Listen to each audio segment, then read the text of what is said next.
Trigonometry series का episode 2। इस episode में हम लोग ट्रिग्नोमेट्री के सबसे 10 महत्वपूर्ण सवाल को करेंगे जो लगभग सभी बोर्ड एग्जाम में पूछे जाते हैं। तो आज का हमारा सवाल है tan a बराबर क्या हुआ है, और ये इंटरचेंज वाला रूल अप्लाई करता है। तो एक बात देखिए, ये साइन होता है और ये कॉस होता है और ये tan होता है। फिर इसके नीचे आता है हमारा कॉसेक और सेक, और ये होता है कॉट। अगर साइन को चेंज करेंगे तो कॉस मिलता है, कोसेक को चेंज करेंगे तो सेक मिलता है। उसी तरह टैन और कॉट में क्या होता है, कॉट मिलता है। यानी 90 में से अगर हम घटाएंगे ए को तो क्या मिलेगा हमको, इसका आंसर क्या हुआ, कॉट ए माइनस 1। अब दूसरा हमारा सवाल है कि 2 cos theta equal to √3 theta का मान क्या होगा। इसके लिए हम क्या करेंगे, 2 इधर हमारा मल्टीप्लाई में है तो इधर ले आकर के डिवाइड में कर देंगे। यानी 2 cos थीटा को हम लिख ऐसे दिया हुआ है हमारा, इसको लिख सकते हैं हम cos थीटा बराबर 3/2, यानी कितने का मान होता है, 30 डिग्री। ठीक, इसके बाद हमारा आता है अगला question, √2 cos theta equal to 1, यानी इसको भी हम ऐसे लिख सकते हैं cos थीटा बराबर 1 में और √2, और साइन थीटा 1/2 और cos 1/2 दोनों का मान क्या होता है, cos 45 डिग्री। तो हमारा कहाँ है 45 डिग्री, इसका ऑप्शन होता है हमारा क्या, बी। अब चलते हम अपने चौथे क्वेश्चन पे कि √3 सेक थीटा बराबर 2 है तो थीटा का मान क्या होगा।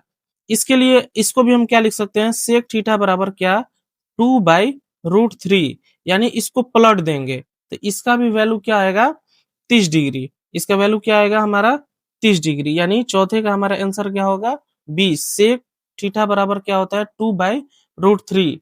अब इसके बाद आते हैं हम अपने पांचवें क्वेश्चन पे।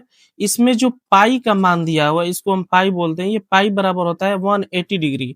पूछ रहा है हमसे कि 1/√3 और किसका मान है, तो ये 1/√3 किसका मान है, तो पाई बटा अगर 3 दिया हुआ है, यानी ये 180 को कटाएंगे तो हमको 60 मिलेगा। और ये वैल्यू होता है, सॉरी यहाँ पे गलती से लिखा गया है, ये कॉट पाई/3, यानी हमारा 1/√3 जो होता है वो कॉट पाई/3 का वैल्यू होता है।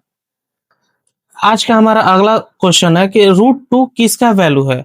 तो हम कॉसेक बराबर क्या लिखते हैं, 1 में साइन, और साइन 90 डिग्री का मान क्या होता है, सॉरी साइन 45 डिग्री का मान क्या होता है, 1 में √2।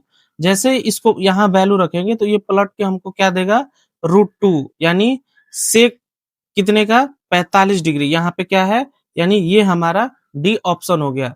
उसके बाद हमारे अगला क्वेश्चन है कि 1/√3 किसके बराबर है, 1/√3। कॉस 45 का तो है, हो नहीं सकता है, साइन 30 का हो नहीं सकता है, tan 60 का हो नहीं सकता। हमारा ऑप्शन कौन है, सी, यानी 1/√3 जो है वो किसका वैल्यू है, tan 30 डिग्री का। tan 90 डिग्री का मान क्या होता है, अपरिभाषी या इनफाइनाइट बोलते हैं, क्योंकि ये 90 डिग्री है। ये पाई का वैल्यू होता है 180, और 180 में हम 2 से डिवाइड करेंगे तो हमको क्या मिलेगा, 90 डिग्री। अब आते हैं हम अपने अगले क्वेश्चन पे 9। इसमें भी पाई वाला सवाल पूछ लिया, पाई/4, यानी 180/4। अगर इसको हम करेंगे तो मिलेगा हमको क्या, 45 डिग्री। और साइन 45 का डिग्री होता है 1/2, और कॉस 45 का भी वैल्यू होता है 1/2। तो इन दोनों को अगर हम करेंगे तो क्या मिलेगा हमको, 0, यानी हमारा ऑप्शन क्या हो जाएगा, बी। इस क्वेश्चन का क्या आंसर होगा, आप मुझे कमेंट बॉक्स में बताएं। वीडियो अच्छी लगी हो तो लाइक करें।